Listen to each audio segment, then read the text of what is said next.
ఇప్పుడు అందరు దేవుళ్ళు పెడితే సాయిబాబా గారి దగ్గరికి గురువారమే కాదు సోమవారం నుంచి అందరూ శనివారం వస్తారు. వరకు అంటే వస్తారు. ఇది వ్యాపారమా?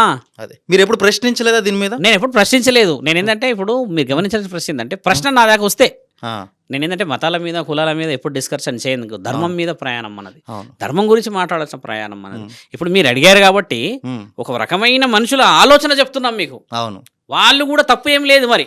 ఎందుకంటే ఒకప్పుడు గుడులు స్వామి ఊరికి ఒకటి ఉండేది. ఉమ్, ఇప్పుడు వీధిలో చాలా అయిపోవడం చేత, లేకపోతే ఒక వీధికి 2-3 అయిపోవడం చేత, ఇప్పుడు బుధవారం ఎక్కువ శాతంగా గమనించి చూడండి, భోజనాలు తినడానికి వెళ్తారు మిత్ర. ఓపెన్గా చేయండి, చేతికి ఉంగరాలు పెట్టుకొని బంగారం వేసుకొని లగ్జరీగా కార్లో వచ్చిన వాడు తింటారా అక్కడ? లేదు. ఆకలి కోసం వచ్చిన వాళ్ళు తింటారు. అవును. కాబట్టి ఆ ఆకలికి విలువ ఇవ్వాలి అంటున్నాను నేను. అంతేగాని సాయిబాబా దగ్గర తింటేనే కడప నిండుతుందా, దుర్గామాత దగ్గర తింటారంటే వాళ్ళు ఒక నియమాన్ని పెట్టారు. ఉమ్, ఇప్పుడు ఇస్కాన్ వాళ్ళు పెడుతున్నారు మనకి, అక్కడక్కడ రోడ్ల పైన పెడతారు, తింటూ ఉన్నాం. ఆకలైన వాడు తినేదాని కోసం అని 100 మందిలో 99 మంది ఆకలితో తింటే ఒక్కళ్ళో ఇద్దరు మీరు అన్నట్టుగా ఆ సమయానికి దొరకకనో ఆ టైం లేకనో వచ్చి తింటారు కదా. ఈ 99 మనకు చాలా ముఖ్యమైన వాళ్ళ మిత్రమా.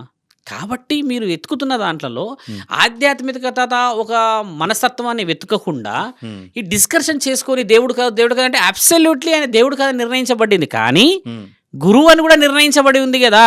మరి ఈ స్థానంకి ఎందుకు మాట్లాడడం మనము? పూజించుకోవద్దు అనడానికని నువ్వైనా నేనైనా వారి మనసులో నుంచి వచ్చిన మాటను ఆపడానికి లేదు.